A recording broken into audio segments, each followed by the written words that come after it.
Masamani etiefo na ajo aha eye Adventist World Radio Kumasi 97.7 FM so 108 Otumfo Osei Tutu the second Blvd Street Asafo Ahimfie Kwanso ena yewo ene eye ebinada opani mabuso mede tosu mienu wa afimpinu eni eduonu enumu ebre aso se enwumre yi nso Omaimu eni amahuduo bi so nsema yensa kan boaboa no asem no yede ebesom se kase Shani so se Adventist World Radio Kumasi 97.7 enwumre no sia kase yi Adventist World Radio Facebook and YouTube wabra wabo Awr Kumasi 97.7 ebe yaba na wenya bi ahwe abafu ntentamfidie so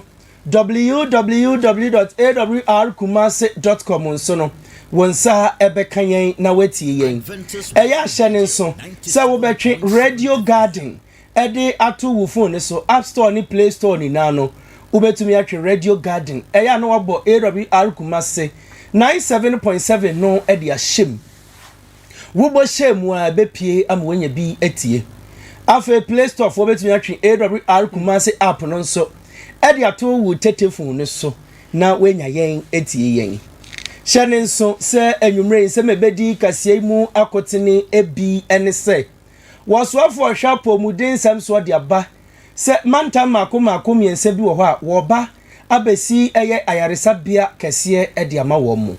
Onyonyamfo kwabna minta kando ye ya pomuden soafo no nso e de atodwa se yade aguduo bi wo ho a emu apagya afe nso mahama kese nhyehyeye a wode ba beboa apomuden no nso wotai akiri pa yekọ ensamfufuro emu nso dia eyade yade yeni ebekiremu ewo ntoso school baako ahantaman girls wo mu peni oda wo mu ano edi nsem bia ba bonten afa nkwada no senti a enye ne wonwa se wotwero nso hwe no wo mu edi entwo osoafo abedi akira ohwe nkita ho nsam ene afa kwan ye befa so na ye di dwuma hodo wo abefo kwan so nso de atodwa se de eye telecommunications wo no mu dwumadi ahodo no emu apagya paaye ye beko doma empanifo de aba bonten kiremu se HIV mu awa no ene ye bebo so mimiensa ni nipa wo mu nya bi no eboro oha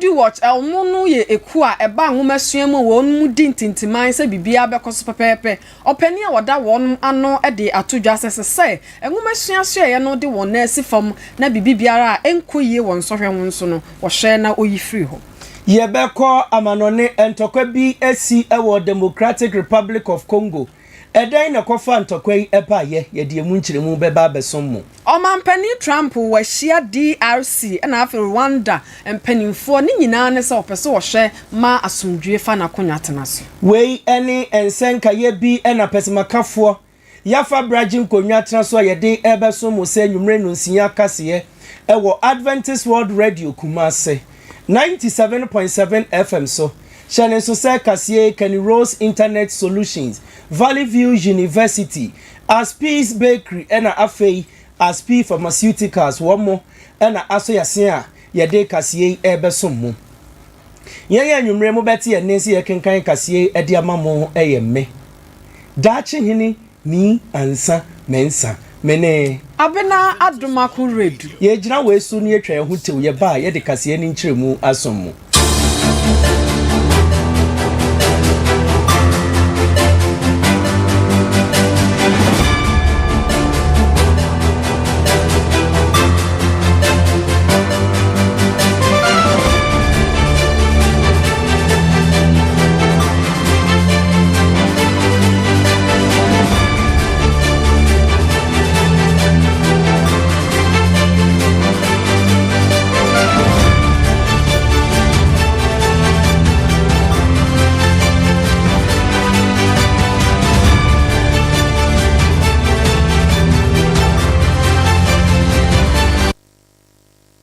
Adventist World Radio Kumasi, the voice of hope. Afei yemfa brena yemfa kase no ensommo na ye hye kase na se ede afi eye asoye a wo mo ehwe apomudin ensem so e wo Ghana hanomo na enumu ena Ghana ubepie mu e wo hanomo ede a opinion no eda apomuden asoehie no ano onimonyamfo kwabena minta akando ede ensem bi etudwa na wo kire mu se wokọ eye savannah mantam no emu oti mantam na afa western north mantam no emu a enya dia yasabia ayeka no se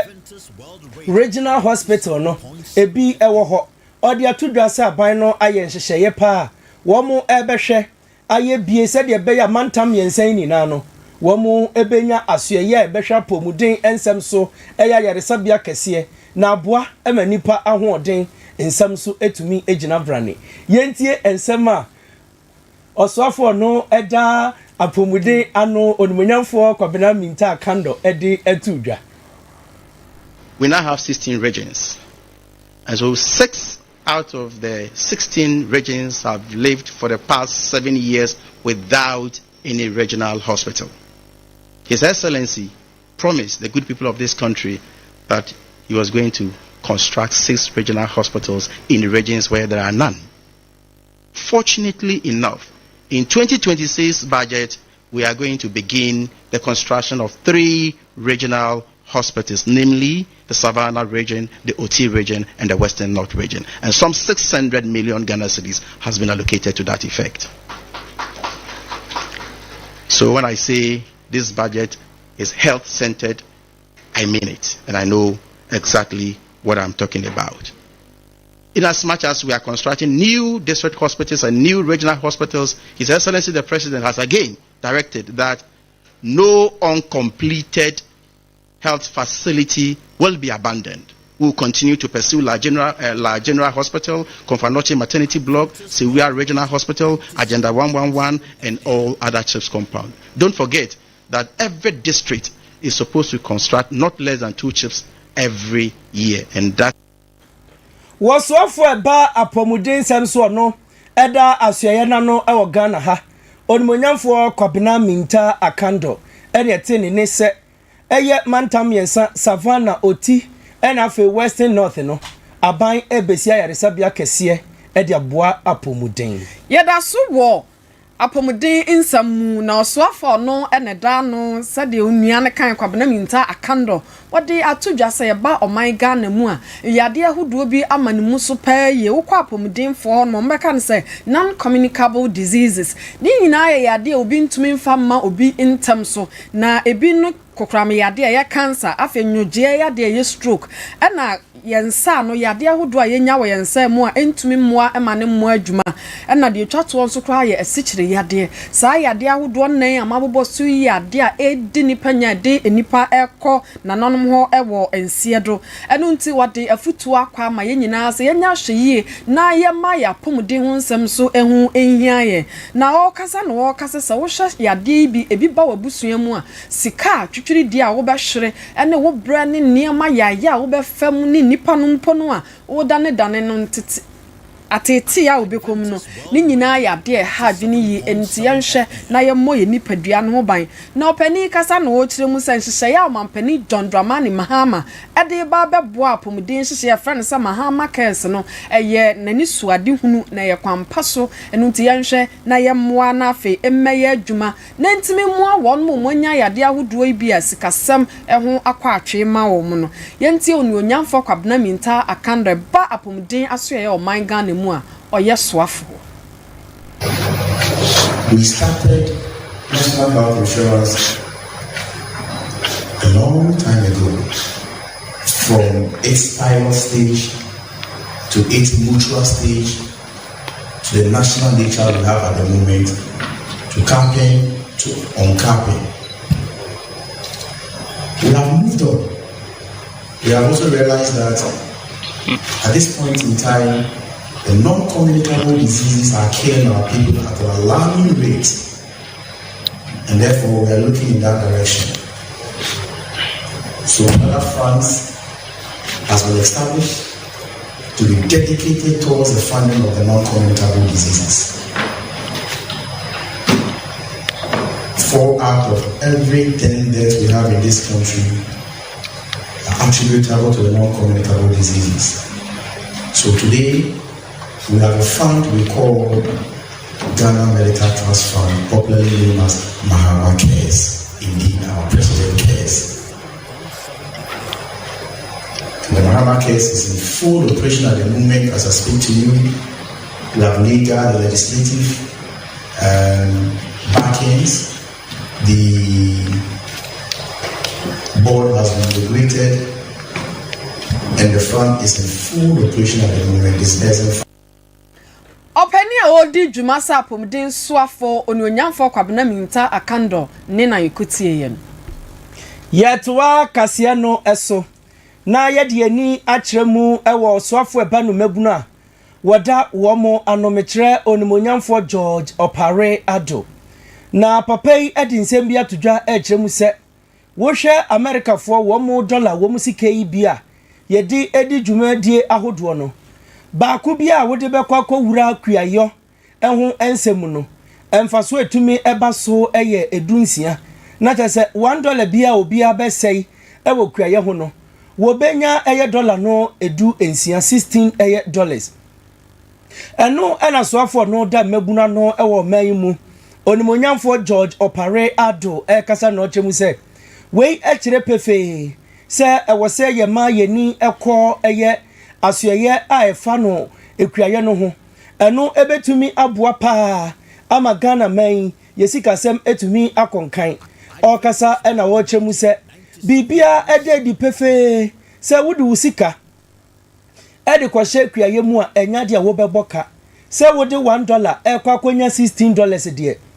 emfaso no eye buburuja enam so emwahye wo mo ewo sika ne eye aban no kutupa se wo momodin ase wo bebo modin de wo sika awurem na aboa ama emabu no ahodo nso no wo mo agi atum se kuayo eye dwuma wo mo de wo mo hu ekuro wurem a wo benya emfaso osoafo kasa na wo kyeremu se kuayo no ente se enka ne tetede ne yese just watam se kan brantan ibi ade akwakọ gina e champon kwaye bia no akwakọ twitwa ne saa osis da bi ene die enibie aba kuayo ne ye ayefofofo emebunu emfa wo mo hu enjim na aban so enso wo mo asiensan se kuayo ene bebi a yede ani ekira oman ye yedie ebeba entem so yentie ensem osofo hwe emebunu ene kuayo ensem eso onimonyamfo George Opare Ado ede etu edwa. I've always asked myself, why would any young person want to venture into agriculture? Because over the years, the picture we have seen growing up is that very old people and poor people are those who find doing agriculture. But that was not the case previously. My grandfather built the first story building in my village of Radio. He wasn't a cocoa farmer. So how did he do it then? And why can't we do it now? That is why today we'll be joining our grand launch, the Agri-Tractive, I hope I'm pronouncing it right, Agri-Tractive campaign, thank you, which encourages young Ghanaians to lead in modern agriculture and innovation. Although the campaign stands on its own, it aligns with our larger national effort to give every young person a clear path towards skills, opportunity, and meaningful work. And if we heard right, every dollar invested in agriculture has a return of $16. We averagely import about $2.2 billion worth of food into this country. So the question I ask is, if young people who want to be rich decide to venture into agriculture, the skies will be our limit, because who is going to stop eating here? AI can take over everything, but it cannot take over the food we eat. So somebody must produce that food for us to be interested in. Oswafo da emebunu ena afei ebe kuaye ensem ano. Onimonyamfo George Opare Ado ene ete se odi efutuo kwama emebunu se enye social media eho awrowro aye kochimchim ye pase kramani na mabuo ene di yedie ebeba na mom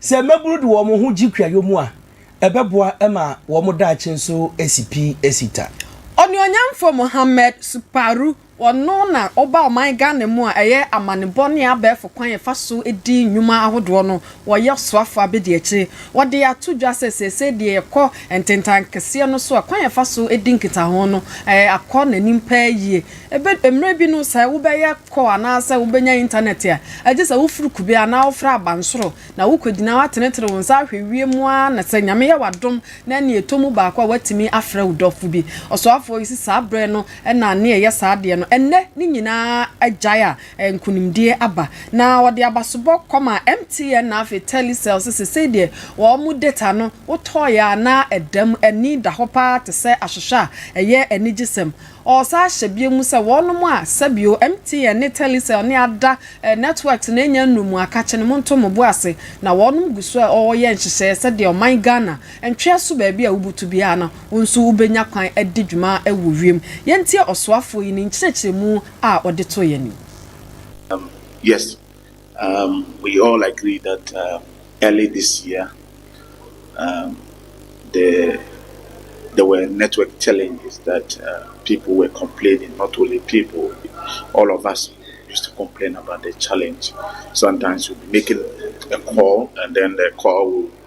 get to a point that you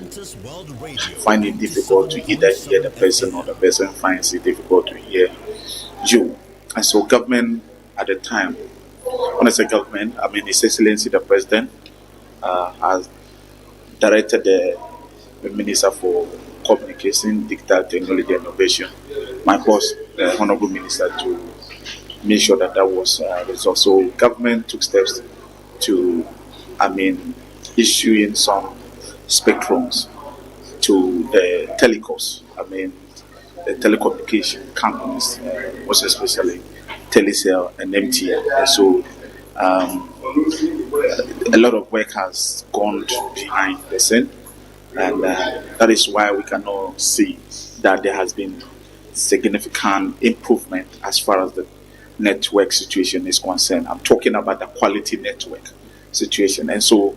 government has given out some spectrums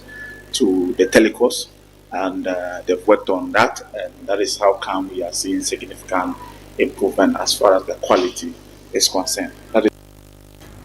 Osoafo abedi akira wono ehwe amanebo na afi nso abefo kwan fa so edi dwuma ewo ntentanfidi so ne yete se wodi nkyirikyiremu eman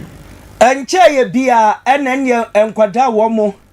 ekotwero eye wasi nsohwe yi ehu eba ensem bebre ni nane se wodi wo mo nsohwe wokotwero ye no emode ma wo mo kobo ye tutu ani na chese ne age nsemu enkwada wo mo wie school wo mo eye videos ahodo ya maamefo mu nyina ye beje mu kunum age wo musika de akoye yeti watamata dem ene de keka ho nkwada ikeka ye ewie kire na wo mu arepoto ene ensem no ba ye wei eto de mane wei na wei so aprakoto wei na so na eno na wukopie mu ewo Ahantaman Girls Senior High School wo mu peni oda wo mu ano me kire headmistress wo ho Madam Ernestina Kankam kasa no kire mu se so akase ye ne wonwa ba kokora na de wetwa ntro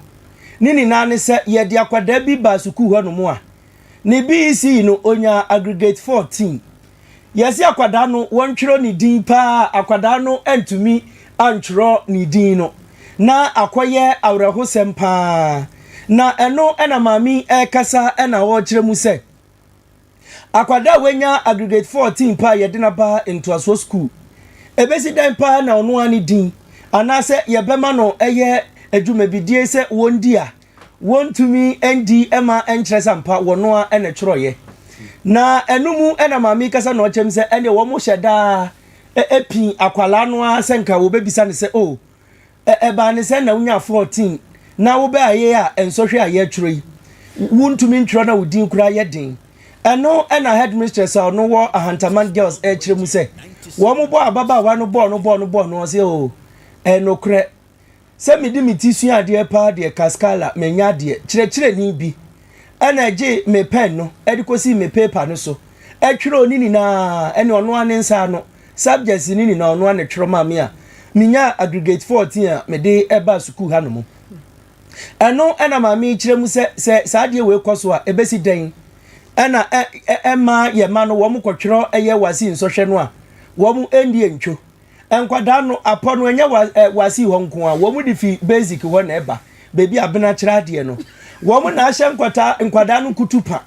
ɛna deɛ wɔn ayɛ nkwadaa no wɔn afɔdwo wɔn koraa dwofo ɛna ama nkwadaa no sɛ wɔbɛsua adeɛ pa adeɛ dabi ɛna wɔn nkwadaa homework a obiara ɛpɛ AI ɛna ɔde akɔyɛ ɛna ne maame yɛ wadanfo koraa na afrɛ na ɔsɛ me ba no ɔde phone ne sua adeɛ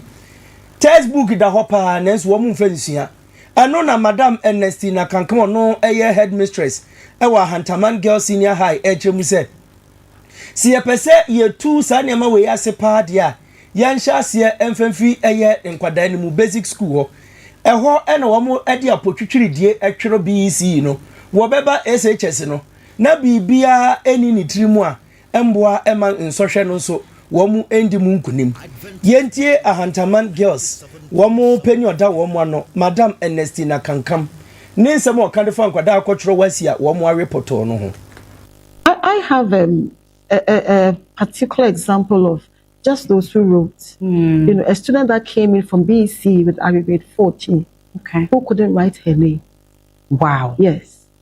I mean, those who just finished, who could not write her name. And she had 14. I was there when the economics teacher brought me her exam paper.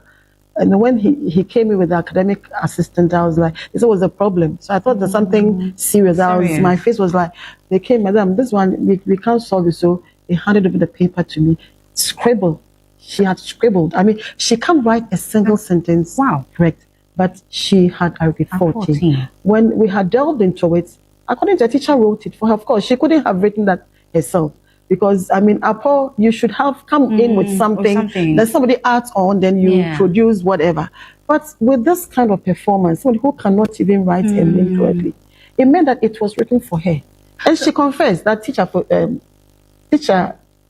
she made her name, Teacher Techi. You know, and I'd always wanted to really follow her, but I couldn't have the time. But that was serious. Openi a woko Ahantaman Girls Senior High School oda eye ntoaso school no ano Madam Ernestina Kankam enode etudwa de ntia enye no wonwa se nkwada no wasi no wo mu edi encho Ekwa ba kwa oba nwoma suani mu a wo mo bo hyew sade beye na adekire ne adesua bekoso ama adesua fonso wasua eye edu watch na opani a oda wo no ma no eye Awr Kofi Asare de akwa ama nwoma suani na so ye bi efa ni GS no se de wo mfa nhye nyina nwu akwa mu na wo mo hyew sade beboa ama emofra no atimi asua de na akyerɛkyerɛ fonso watumi akyerɛ won mu ade na ne nyina ne se ekɔ classroom a ɛhɔ na esese ye boa pa ama adekire no ekoso enu nti bra won de ama teacher for se won hwe no won kire mofra na de no esese mpanimfo ma won mu ani di akire se de wo kire teacher for se won fa so na won fa kire mofra na de no so no won ma wani ani akire akadie bi a kire for no behia de beboa ma mofra no so asua de no esese abai ne mpanimfo no ehwe na ode boa se de beye na sese amena bi aba betoto adesua mu amanya nsunsanso mpo ewo exams so na so hwe so no esese ye boa na yeyi ni nyina afro na Ghana mofra atumi asua de akowon manim yenti Awr Kofi Asare ono na ye executive director Emma Eduwatch. I believe that what the GS should be doing will be to review the Chief Examiners report and then strengthen the conduct of their interventions. The interventions are necessary because we are still in double track. We don't have the number of days we have wished to spend in school. And so it's always possible, it's always important for you to make sure that while we are operating within this constricted timetable, contact hours are enhanced, expanded, okay? So the motivation required to get that done must be provided by the GES to teachers.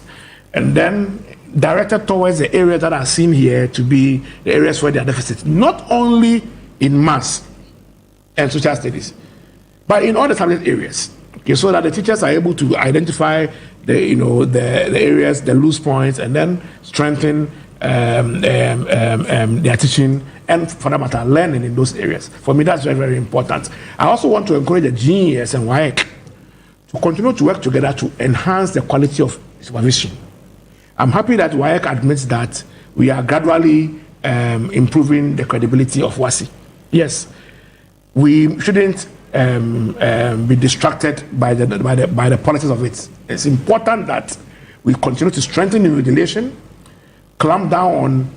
bad invigilators who collude. I'm happy that 19 teachers have so far been prosecuted, and another 15 or so non-teachers being prosecuted. We want to encourage more of that. If there's evidence of collusion, cancel the results. Let's sanitize the system without fear or favor, so that we can be proud of our outputs after we've joined West Africa, in June next year for the West African WASI. Let me give the last. I believe that. Kofi Asare ono na executive director Emma Edu Watchne na yete se ocheche ni nsemu. Yetwa kasia no eso na yedemo akọ mfimfin mantam no mu. Na yekopie mu ewo mfimfin mantam mu dia na yekọ asen jakai na afei asen praso. Na na bafo apejei awoye kroti hene ewo asen jakai ne asen praso e dia ba betudwa se wɔsrɛ pa empenifo a wɔmo ɛyɛ nananom ahemfo nananom atenakonwa a wɔmo asenja kai ne asempra so we die ensa densa yam kotodwe egufom aise bema wafom oyere no ene obepa che wache pa na papa echirim se wɔsrɛ empenifo a wɔmo enhwɛ na Ghana asase die ɛhye wɔmo ase no wɔmbɔ ho ban sanse wode wani ɛkyerɛ Ghana manyimu dia ensase ni na emabunu bi mu a wɔmo yɛ wɔmo adwen se Pass a woman de wadi adwuma foforo bi ebebo brade de bi fom agudie gather them and sell a friend galamsey eno an wode ebebo bra no won hwese wo bebo eye nsase no ho ban na enipa ebi a wo mo pe wo mo nko ayi edie pese minkum nya dufuru pe na wo mo epese wo nya bi edi won samienu ni na edidie na wo mo aka de wo ho kire wo mo no won hwe ni won si won kwan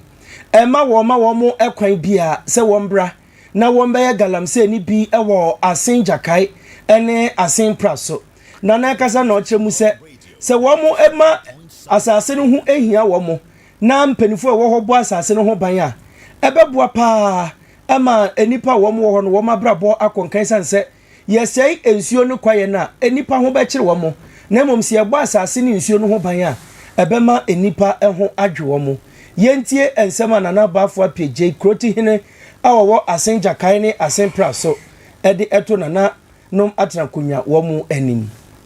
se ahemfo no amfo bo wansemu a enyeye fi se adwuma ye no eye ku adwuma ni ye kwaye anabro ni beka se ye resources a ye wo eho ban bo titrew na se nananom kurowura nom ansomu a kwan nom na ebehwe every say we timamuni na udi dwuma bi wasabi ye mia ye fuyi ye di dwuma na sanya nananom ho ne de obekọ na nananom wa kire o se ejapade a ye wo no ye makwan na obi emesai no sa climate change eno ne ye gina so e de ye afuo e wo ya bibrebu enimbra asase ye do enimbra eni kwansa ye do ena sa climate hu nyoma basabasa nti wo bra obehya ne enye dwuma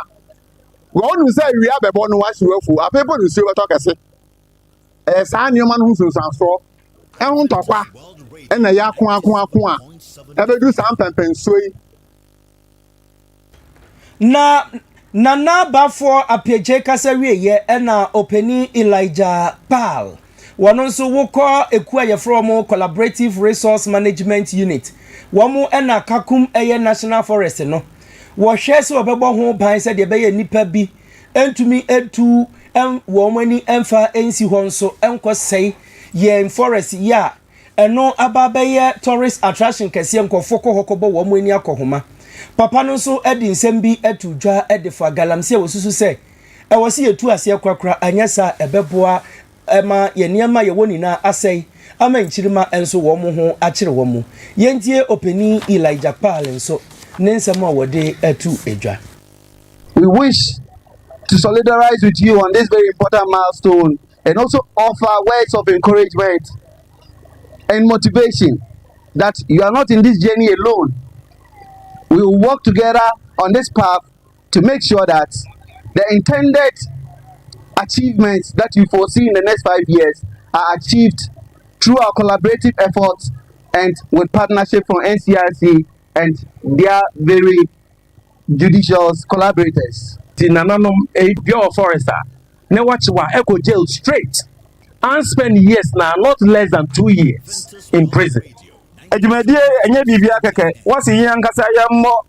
nyankopon abode ho ban na yankasa yantrans nyinche abusia monhwe yewra amambe ne jo mama sika dodo a odi akɔhye gananse ntokwam saa sika se wo ho anka ye kwan yae ne yi ana yemma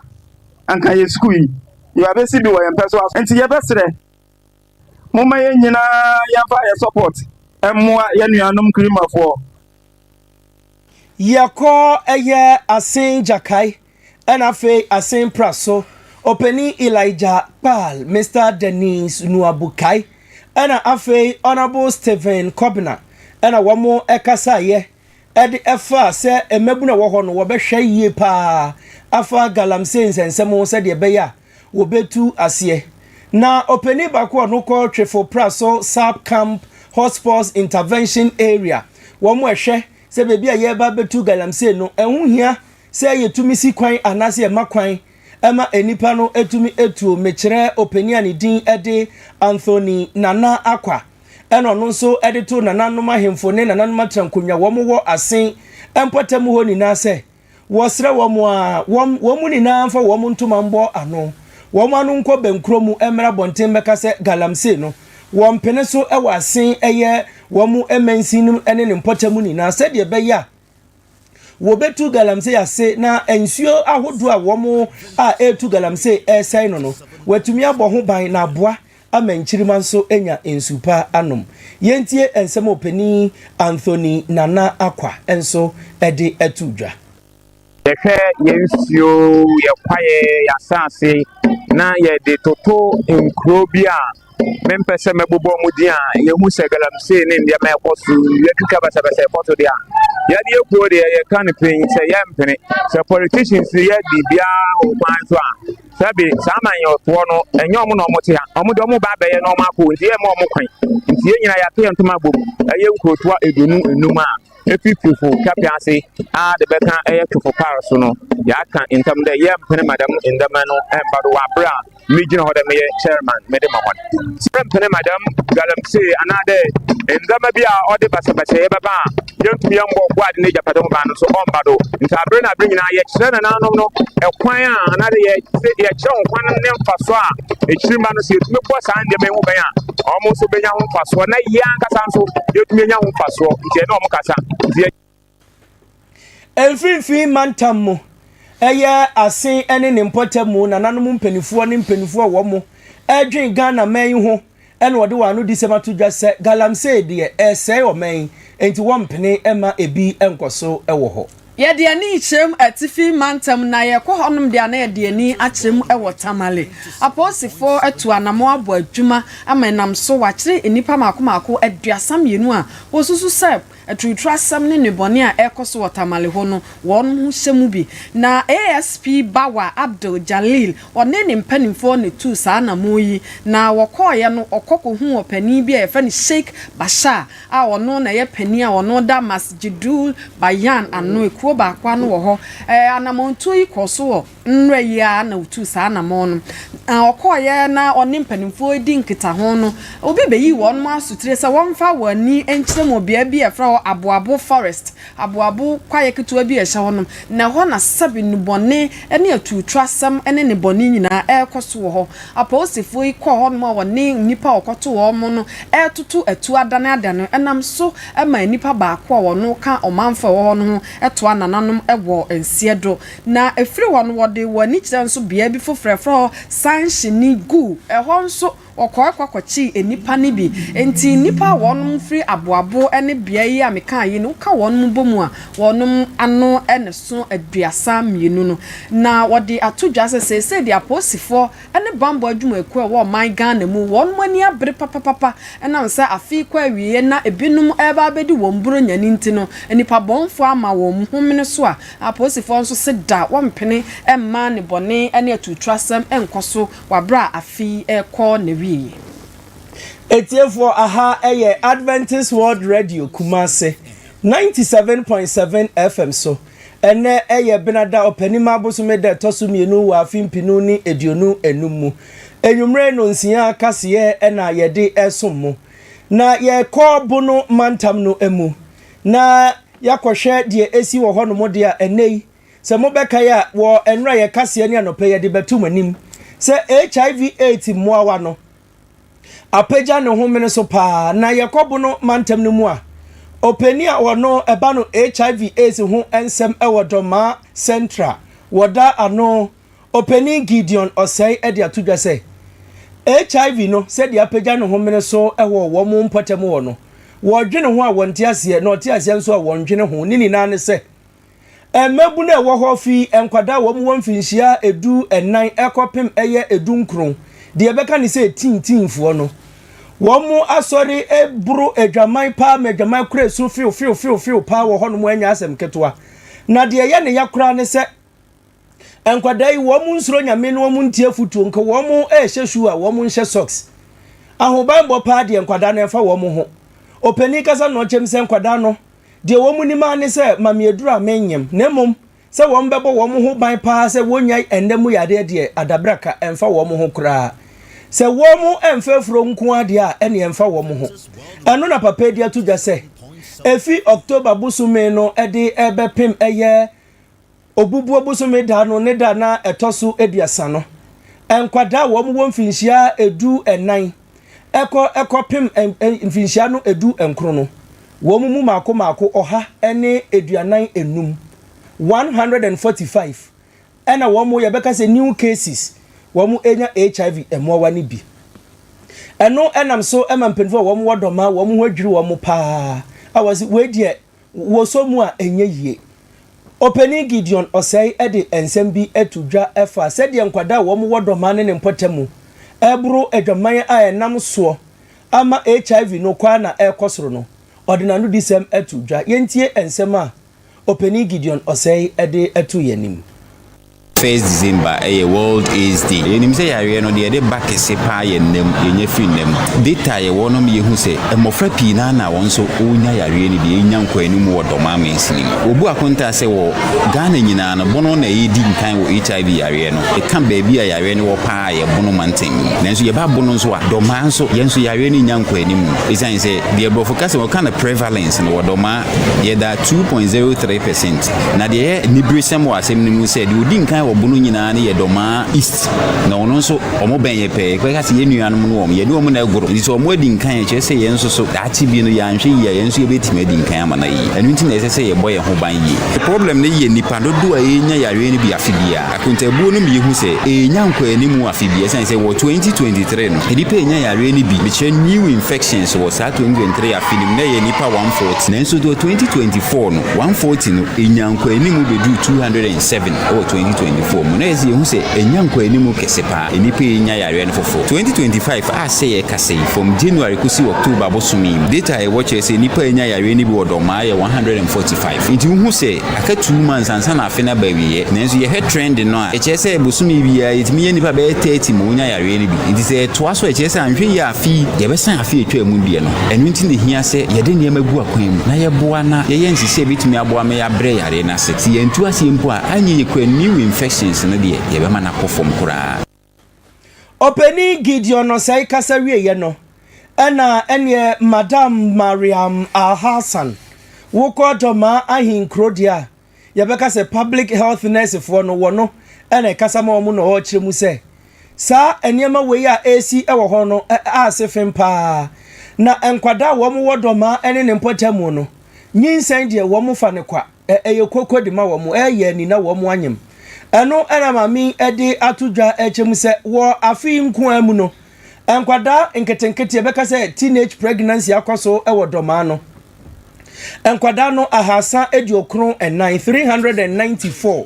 na wokọ eye 2024 nko a na eye 299 na je say afi we wo mu atu afi etwa mu no kura ma me ne de atudwa say nyinsen eye mprewa nyinsen no adoso ewo doma ne mpotem yentie ensem a Mame Mariam Hassan so edekaye echire yen Yesha domamai mu haseya ene nkronkito aitwa ye ho ahia the year 2024 teenage pregnancy yenyaye 394 ewo doma empatamu hase ena yesha 2025 up to October so ye 299 na ye kan HIV a eye namu yare na enam se nyinsen so eye namu na de ba no ntino na ye hwe se ye mama no ye behwe na ya bo mo ho ban ye no mo bekasa nananom abatan teacher for mpanyin for na yebehwe se nkra no yebebo mo ba se beya anyinsen enkoba emom nkofa HIV no so bi enko na yehwe domama mu ha HIV no omonya 50 years going no bebre yehwe omon de na wosropa ena mema no so omon na sika ne de ewo omho sampanfo no na sika no wo omho nti ena omon de kwan bi bebre dada maya no ena ne mobile phones ne nyoma bi afefedie na omon de afa maya no na omon de ama binum anyam na face ya sign the HIV yare nwa no atra yema no nti ye bese se awofo ye ne yema ne enkasa na maya no ne omuhia obi wo ha ahokire enti a ode busa abra no na ye hwe se ye be support omu school ne omuhia ye be boa ne ye no omu so akasa na se ye hye na kasa no so ye kana chinchina abstinence omu ntimi a eno so ye be kire omu na condom ye de amomo ya kire omu so no mbese ayuso ombe bo omu ban free anyinsen no ene HIV no Mame Mariam Hassan eno de atudwa se enye HIV 18 nko a ena ha wo mo ewo doma emprewanyinsen so atiatesia o chem se empanifu ewo ho no kakra wo mo botom wo mo fudo hwodehwe ene ye no afre nkwada no fa onsafa mafuru so mame na we yisika ni bidia mo wo mo wonyenyem wo mo ode etu mpanifu anim se wutu eye okrafo no na ene okura no bewi ade no so wutu ne funti yentu empanifo no so fo na wo mu enjai se wo mu sese nkwada no na emprewanyinsen so ano embre ase ane na ye ko brekum gene nipa wonu wo ho na wo ye mponche ana abrekire no sese de nananum atena nkunya wonu wo so wa hye se free na de kro pa baabi a wo ne umerekire no sabi wo de wo mbekọ na afi wato bo ase na wayen wo mo na saa na montu e ba ye nya ne bone so se bia bibi hyeche na mom se de nyina nim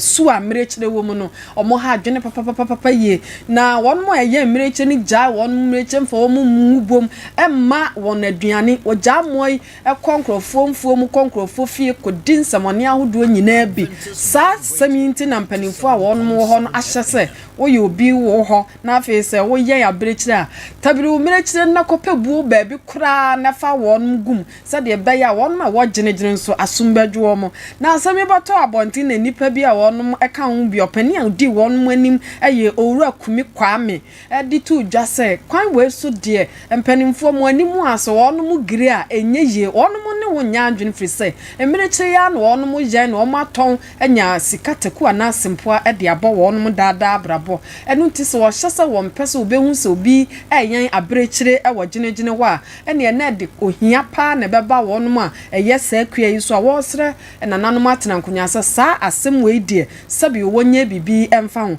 yentie owura kwa mekumi wono nso ne nsam a ode to nananum atena nkunya anim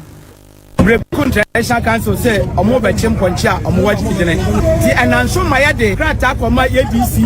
akoma commander district commander ana yama regional minister na mwaye furu oba ne say eye DC Dominic upon ana MC ona bu kofi aje omonhwa na omunsiesi asem no yante hwi biem abeti samre we na nra ana ye ne nkra say eye na na manhema ne kasamafo ne piaro e kire yen say omo be chimponchi gengene ha enne ya nanso mampanfo no yate ye ne etu anamon ekobo district commander amane na district commander Brekum yabo na amane ne o kan say ono onya krata bia e wo ne pono so say adwumadie bi obekoso ani nti ontimi ntu anamon bi anya de emfa hu sese ye ba sa no ye dudu nyansa nto adwene say ye beba bebo eye Brekum West DC amane ye bebo na amane no oji tun say yenka yakumantu nsuo na obetumu anamor ti enra najo ana ofre ka kire yen se eyade bi a wanya nananem kwanfo nim bi ana omo akasa na nti ase aye adwuma se omo ne ya betena se akasa ase no nti nyade bi a obi aba be chi aponche enne na me fa kasa fidie so ade asre brekuman jenje mindset ese na nananem aka kire yen se be mechi aponche no wo be yamfu nsuo bi aba be chi aponche wo kro ha no na je se wo ye kromfo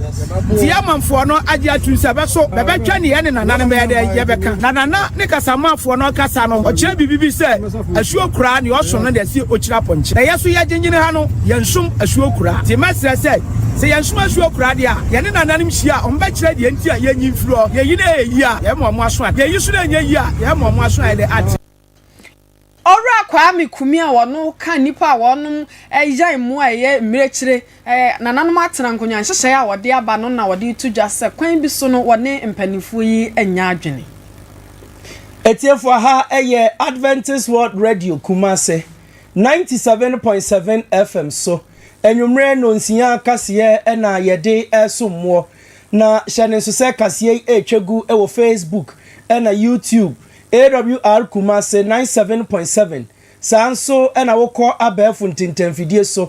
www.awrkumasi.com nso a kasie etwaguo ewo honomo Otwin Radio Garden no nso na wo de to wo tetefon no nso eso a ubetumi etie Awr Kumasi 97.7 enwumre no nsia kasie yi bi na wo so wate de ekoso ewo Ghana man mu ene afana enina Yekwa oti mantam no emu na awrahosema efi oti mantam no mu aba ene se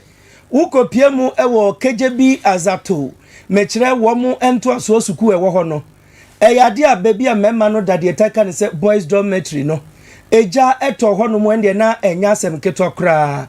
eja ahye no dwerebe na enumu ana enkwada na wo ho no eja ne hya ase se edere no Wamu bi ya wamu ho se ndi wobeda ne wamu hu dum jadwuma yekuo enkofo yi bi nanka wamu ankasa kodum gya no sana eja no eniade a ode ba no nyasem ketoa egbofa nkwada no so wamu mu mako enan de yebeka ne se collapse ni bi na nkwada yi wamu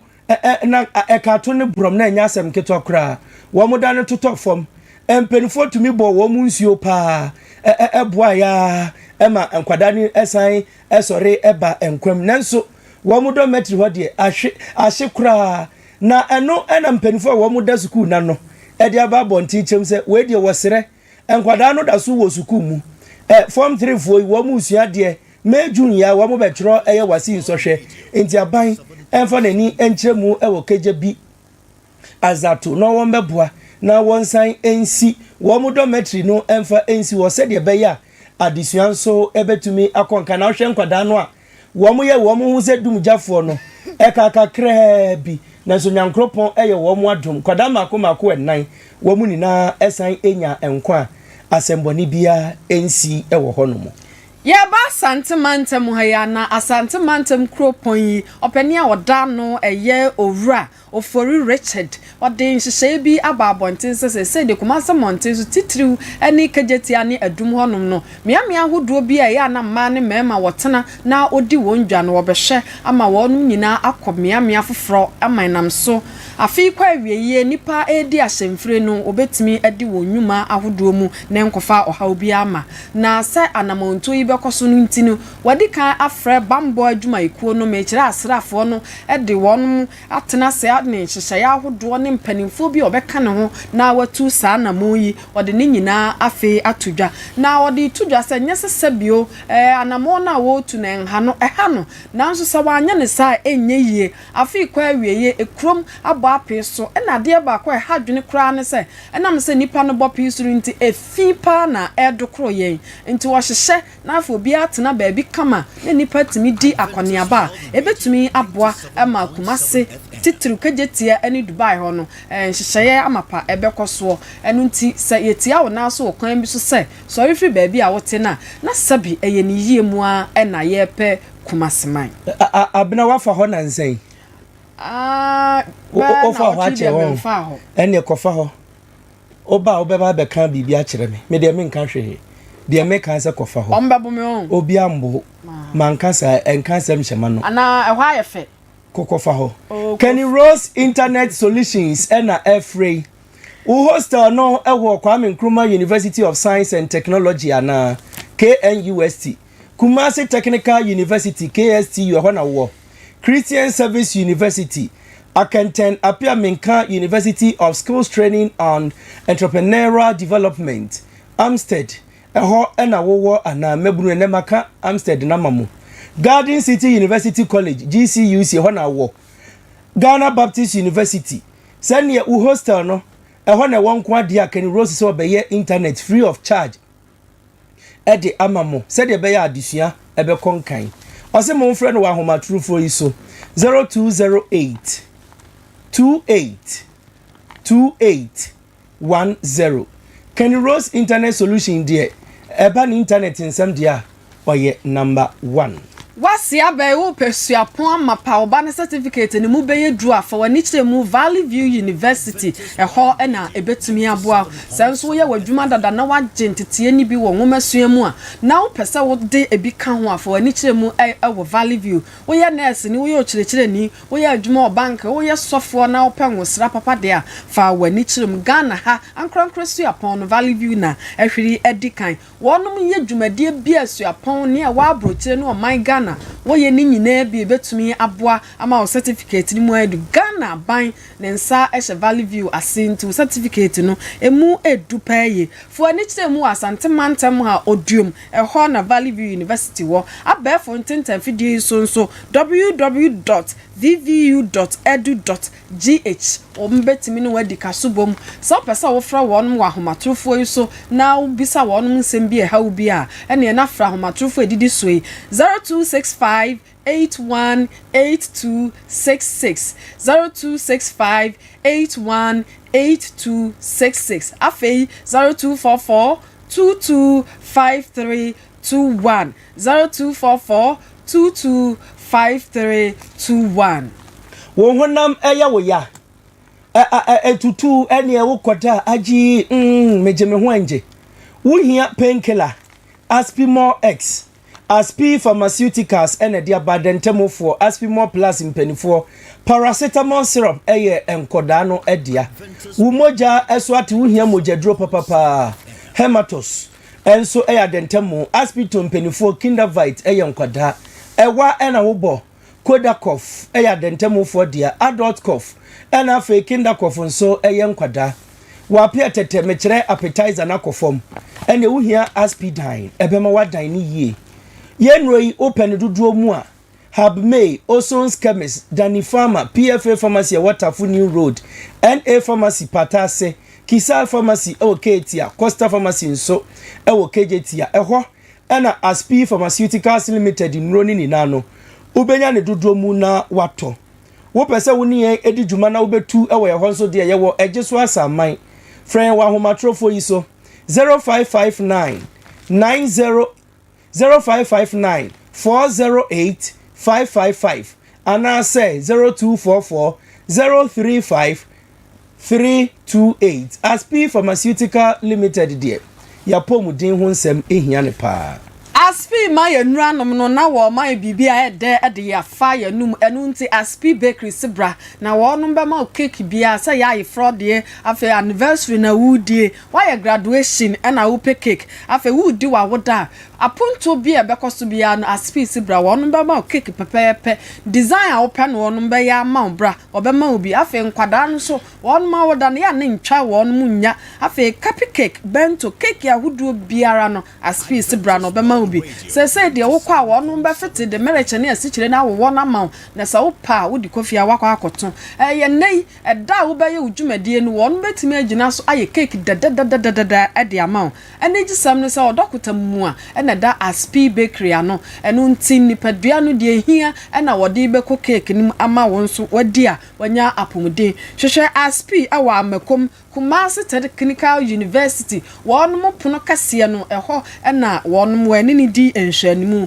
wabie won mo apono dwoada kopem fiada frɛ wonum ahomatrufo iso 0546 222 378 0546 222 378 wonum office line so nie 0322 19 2894 0322192894. Yademu etufa akọ enkrofo enkroso na yekwade ne yekọ Democratic Republic of Congo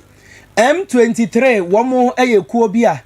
womo ne aban de ebre bia no womo de aboani ene enya asem ketwa entokwade womo kopa na eno ena ekuoi wokọ eye Democratic Republic of Congo etifido ena afi anafo FM de a womo agye aboso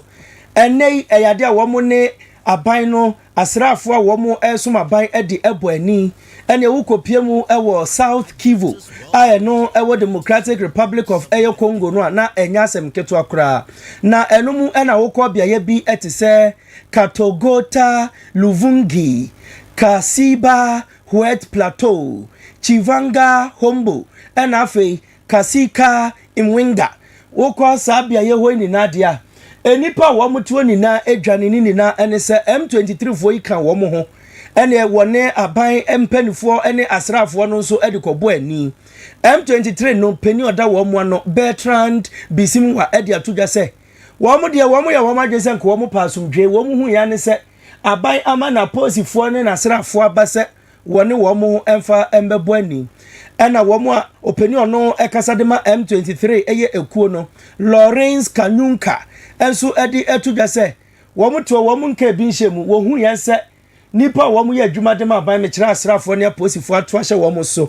eno na nam so a wo mo nso esane etuo mu edigu wo mo so ekodane ntokwa enipa wo mo ewo ukodi DR Congo etifido ene atoye ene anafo femu a wo mo nina edwane enche ye bia ene ne yekoka nkofo mienu wo mo asem senka asomdwe ebetumi aba nanso ankwasi aga entokwa na sa peja ne ho mene so ena enye asemeketokra enipa dodo na ena wo mu eprepra ewo DR Congo dodo no anso edwane ediefi wo mu efie eno ena ban no dia babonten se wei ene enyam enam so ema yebetia se enipa bi kofa subonto so dia kwa manone na wo mu akwahwere wo mu nkwa DR Congo esanse M23 fo no wo mu ye nipa bonfo pa eba no etutrasema wo mu akwadare wo mu wo mu enema asumdwe emba wodi ato African Union nim se wo mo anhwe na asemi wo mo an company pomasi bra ene aban no ebekunkum nipa wo mo edi nipa bonefosemu enina wo sasemia US aban eye openi Donald Trump wa hwe de ne nan asi asemi so nyame ya adoma ya wada edi animu ya wo hwe na wa hye amampanimfo mienu mekire Rwanda ena afa DR Congo se wo no betenase na watie obi asem obi aboninkro na wa pe ba bia wode asem no befa ama asumdwe aba na nhyehyɛ baako a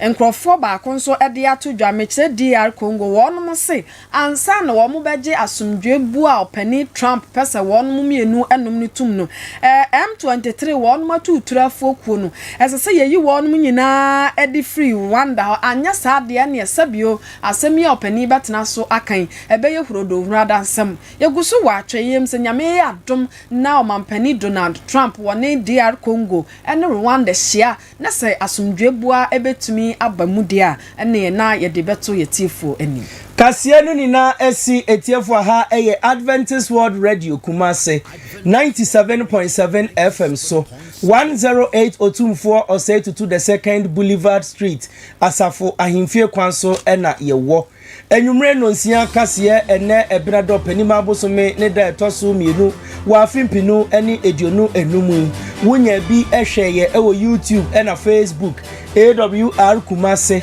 97.7 afei abafo ntintan fidie so www.awrkumasi.com nso no wunya eye kasie yi bi etie Radio Garden enso wunya kasie yi bi etie ewo so App Store any Play Store wa bra wapo Radio Garden no wotweto utetefo so a Awr Kumasi ebeba amwenya bi etie